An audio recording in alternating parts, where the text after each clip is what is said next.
Hello my beautiful and powerful family.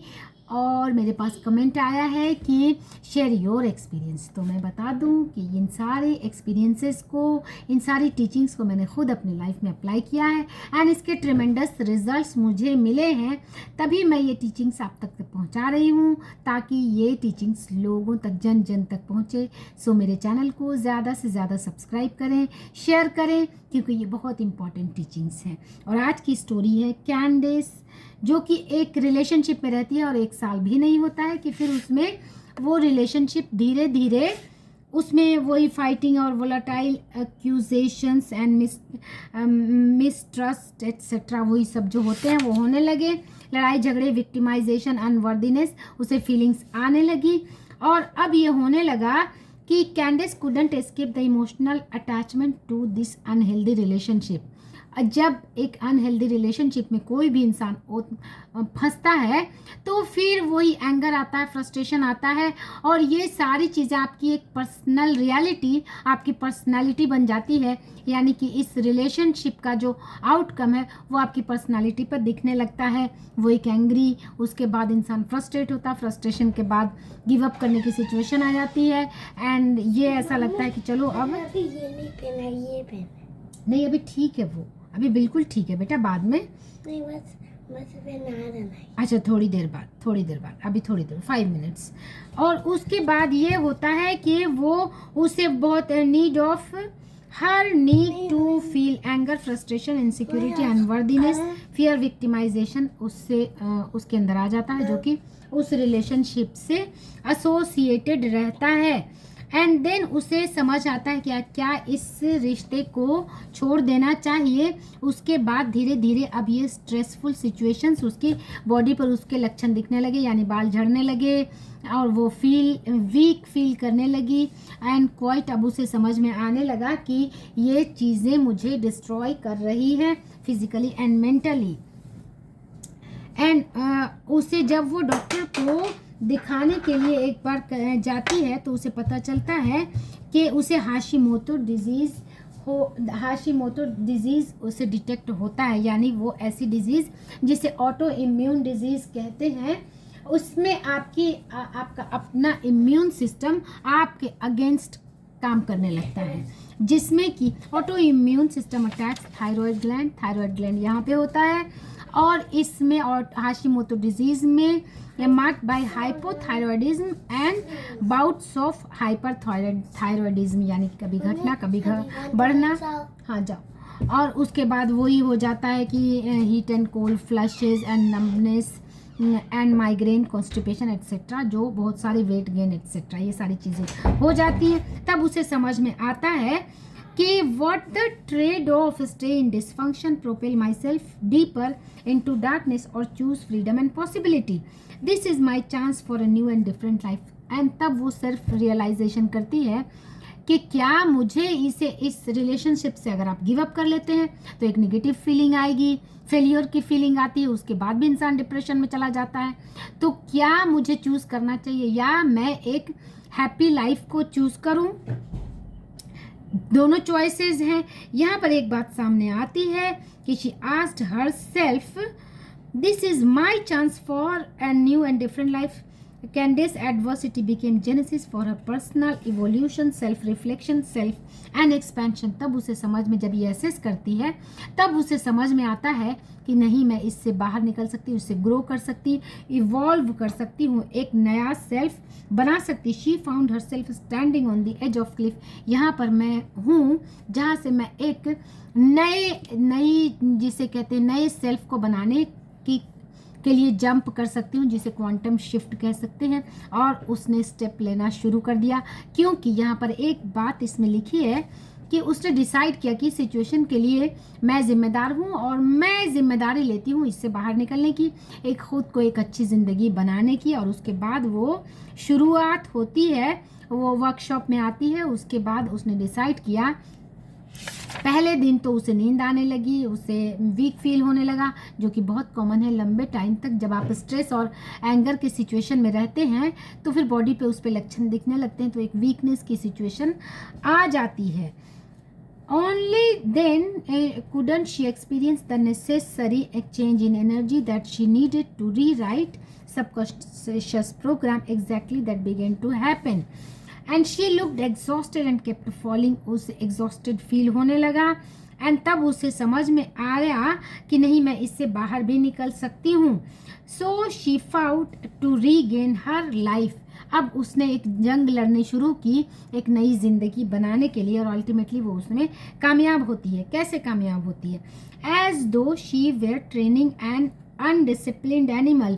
उसी तरह से उसने खुद को ट्रेन करना शुरू किया जैसे कि एक अनडिसिप्लिन्ड जानवर होता है, उसने उसी तरह से उसने खुद को ट्रेन करना शुरू किया. एक अनडिसिप्लिन्ड जानवर ही तो इंसान ऐसे स्टेज में बन जाता है, जो दिल चाहा किया. आपको कुछ काम करने का दिल नहीं करेगा, जब दिल चाहा सोए, जब दिल चाहा उठे, जो दिल चाहा किया. यानी कि एक एंट्रोपी का स्टेज आ जाता है. उससे उसने खुद को ट्रेन करना शुरू किया. एवरीडे मेडिटेशन के लिए उठने लगी और उसने डिसाइड किया कि मुझे अब एवरीडे मेडिटेशन से पहले जो मैं हूँ उसके बाद मैं वो नहीं रहूँगी. हर बार मैं चेंज होंगी अपने न्यूरल पैटर्न को, जो कि anger, frustration, resentment, arrogance, mistrust, ये सारे इमोशंस जो मेरे अंदर हैं, अब वो उस सेल्फ से मैं बाहर आकर खुद को एक नया न्यूरल कनेक्शन बनाऊंगी, लव, जॉय, कंपैशन, काइंडनेस का. In doing so कैंडिस knew she was pruning away the old connections and sprouting new ones. जितने ओल्ड कनेक्शंस होते हैं, ओल्ड थॉट्स होते हैं, कैसे कैसे थॉट्स आते हैं. मैं तो क्या करती हूँ, मुझे जहाँ भी नेगेटिव थॉट्स आते हैं उसे मैं लिखती हूँ एंड देन उसे मैं फ्लिप करके चेंज करती हूँ. इसी तरह मैंने खुद को चेंज किया है. हर दिन अपने लिमिटेशंस को ब्रेक किया है लिख के कि माई टूडेज लिमिटेशंस दिस. मेरा बेटा है. She became incredibly grateful to be alive, realizing that where harmony existed, incoherence couldn't abide. अब उसने एक नए सेल्फ को बनाया जो कि ग्रेटफुल थी जिंदा रहने में, रियलाइजिंग कि जो है उसमें उसने हैप्पीनेस को चूज़ किया, और अपने जो कि इनकोहेरेंस की सिचुएशन में वो पहले थी उसे उसने पूरी तरह से तोड़ा और अपने आप को सेल्फ अफर्मेशन देना शुरू की. She told herself, I am not the old Candice, I am not reaffirming that existence any longer. यानी अब मैं जो अब तक थी अब वो नहीं हूँ, अब मैं न्यू हूँ. एंड उससे less Moody, she was less Moody, less temperamental, less like old personality. यही होता है चेंज के लिए खुद को रिस्पॉन्सिबल मानना और खुद को उसके लिए एक फाइटिंग स्पिरिट के साथ, क्योंकि इतना इजी नहीं होता है इस सिचुएशन से अपने आप को, जो कि करेंट रियलिटी में आप देख रहे हैं, उससे चेंज करना इतना भी इजी नहीं है. उसमें कंप्लीट एक न्यू इंसान को. और यहाँ पर एक टर्म आता है, she told herself that whenever she transmuted those lower emotions into elevated emotions, she was removing herself biology from her past and priming her brain and body to a new future. एक concept है कि predictable future. अभी आप जैसे हैं, कोई भी बता सकता है कि कल आप क्या करेंगे या कल आपका बिहेवियर कैसा होगा. ये होता है प्रेडिक्टेबल फ्यूचर. एंड जब आप चेंज करते हैं तो आप एक न्यू फ्यूचर बनाते हैं, और न्यू फ्यूचर बनाने के लिए न्यू चॉइसेस, न्यू फीलिंग्स को क्रिएट करना होता है. Inner work, doing her inner work, it soon became less like more gift. धीरे धीरे उसे उसके इफेक्ट दिखने लगे. एंड अब become more, she asked herself, how do I want to behave, how do I want to feel. And right on the other side of her frustration she discovered patience and gratitude. यही होता है अपने उस feelings को change करना, उसके लिए नए नए चॉइसेस बनाना. और 7 मंथ के बाद जब वो जाती है डॉक्टर के पास तो डॉक्टर हैरान हो जाते हैं, उसके सारे टेस्ट नॉर्मल होते हैं. एंड डॉक्टर खुद पूछता है कि आपने ऐसा कैसे किया, काश सारे पेशेंट्स आपके जैसे हो. एंड तो उसने बताया कि it seemed almost too good to be true. ये इतना अच्छा है कि मीन्स ये सच होना कैसे सच हो गया. ये कैंडिस, इतना आसान होता तो सारे लोग जो स्ट्रगल कर रहे हैं उससे कहाँ कोप अप कर पाते हैं। It's too good to be true, इसीलिए ऑथर ने ये सेंटेंस यूज़ किया। Candice explain that she knew she created this condition. यहाँ पर कितना इम्पोर्टेंट बात है यहाँ पर कि इस कंडीशन को मैंने क्रिएट किया। So she decided to conduct an experiment on herself to uncreate it. मैं अगर मेरी लाइफ में कोई सिचुएशन क्रिएट होती है तो पूरी रिस्पॉन्सिबिलिटी या पूरी पावर है हमारे खुद के अंदर कि मैं उसे अनक्रिएट भी कर सकती हूँ, उसे चेंज भी कर सकती हूँ, किसी भी डायरेक्शन में मोल्ड कर सकती हूँ। अगर आप समस्या का हल नहीं है तो आप ही समस्या हैं, ऐसा शिव खेरा कहते हैं। एक फॉर्मूला, अलग अलग वर्ड्स आपको सेंटेंसेस में मिलेंगे बट कॉन्सेप्ट हर जगह सेम ही है।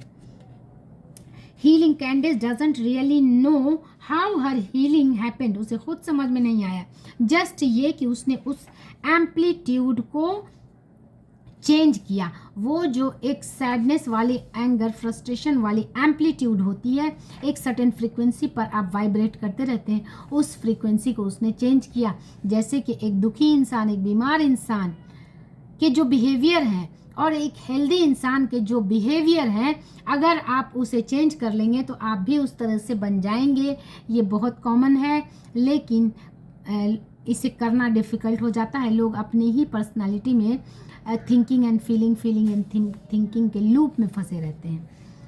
She mentioned over and over again that she was so in love with herself। यहाँ पे self love, heightened of self love आता है कि मैं अपने आप को एक जॉयफुल हैप्पी इंसान बनाऊंगी। और जब आप ये सारी सिचुएशन को चेंज कर देते हैं तो जिस डिजीज़ के जीन को आपने ट्रिगर किया है, टर्न ऑन किया है, उसे आप टर्न ऑफ भी कर सकते हैं। she had really to do was to get beyond herself and enter into autonomic nervous system and then planting the seeds of new life। आपको अपने इमोशंस में जाके एक नए लाइफ के बीज बोने हैं एंड उसे शावर करना है। धीरे धीरे आप वैसे बन जाएंगे। बहुत सिंपल कॉन्सेप्ट है। She was a loving relationship, new friends, new business, new opportunity, ये सारी चीज़ें अब उसकी लाइफ बिल्कुल बदल गई। Candice fell in love with herself. सबसे मोस्ट इम्पॉर्टेंट सेल्फ लव का आता है कि becoming aware of this work and taking full responsibility for herself and her life and realizing that what had happened never had anything to do with what was outside of her, was not only a huge empowerment, was also one of the greatest gift Candice couldn't have ever asked for। यानी कि अब तक जो बाहर environment को वो देखती आई और उससे बाहरी इन्वायरमेंट से जो उसकी लाइफ बन गई, उसे उसने अपने इंटरनल इन्वायरमेंट से चेंज किया और फिर से अपनी लाइफ को एक लविंग हेल्दी रिलेशनशिप में बनाया। इन सारी चीज़ों को पास्ट में कभी मैंने भी फेस किया। एक बहुत अनहेल्दी रिलेशनशिप कभी मेरा बन गया था, वॉट एवर रीज़न, कुछ ना कुछ रीज़न बन जाते हैं, बट मैंने अकाउंटेबिलिटी ली, यही सारी चीज़ें मैंने खुद पर अप्लाई की, यही सारे काम किए, यही सारी चीज़ें की और आज मैं वैसे ही हूँ जैसे कि आपने इस स्टोरी में देखा। बिल्कुल भी ये पूरी स्टोरी मेरी ही है, मेरी ही ये केस स्टडी ऐसा मुझे लग रहा है। ऑलमोस्ट बस इतना था कि इन सारी चीज़ों से ये जो एक अनहेल्दी रिलेशनशिप जब बहुत अनहेल्दी हो जाता है तो मेंटल स्ट्रेस फिज़िकल लेवल पे मैनिफेस्ट होता है। एंड देन आई रियलाइज्ड कि किन किन चीज़ों के लिए आप डॉक्टर के पास जाएंगे। कभी आप सर में दर्द हो रहा है, कभी बुखार हो रहा है, कभी आपको वीकनेस फील हो रही है, कभी पाँव में दर्द हो रहा है, तो सारी चीज़ें। एंड देन आई रियलाइज्ड कि पूरा का पूरा सिस्टम कहीं ना कहीं हार्म पहुंचा रहा है। एंड देन मैंने पूरी यू आर द प्लेसिबो पढ़ी, उसको अप्लाई किया एंड समझ में मुझे आया कि माइंड आपका किस तरह बॉडी को बीमार करता है एंड देन आप उससे अनक्रिएट कर सकते हैं। माइंड बीमार कर सकता है तो हेल्दी भी बना सकता है, आपको ना खुश कर सकता है तो खुश भी कर सकता है। तो आज के लिए इतना ही, और कभी मैं अपना सेल्फ वेबिनार लूँगी, वहाँ पर मैं अपने पर्सनल एक्सपीरियंस शेयर करूँगी, क्योंकि हर बात कैमरा के सामने कैसे बोला जा सकता है। सो कल मैं लेकर आऊँगी। थर्ड केस स्टडी है John story, I don't know, क्योंकि बहुत इतनी लंबी केस स्टडी को, इतनी लंबी स्टोरी को 10 to 15 मिनट्स में वाइंड अप करना थोड़ा डिफ़िकल्ट हो जाता है, क्योंकि इसकी पूरी लाइन बहुत ही हेल्पफुल है। बहुत इसकी एक एक लाइन में ऐसा लगता है कि एक एक जेम छिपा हुआ है। मुझे पूरी की पूरी लाइन पढ़ने का दिल करता है, बट आप उतनी लंबी वीडियोज़ नहीं देख पाएंगे। आज के लिए इतना ही। Thanks for watching.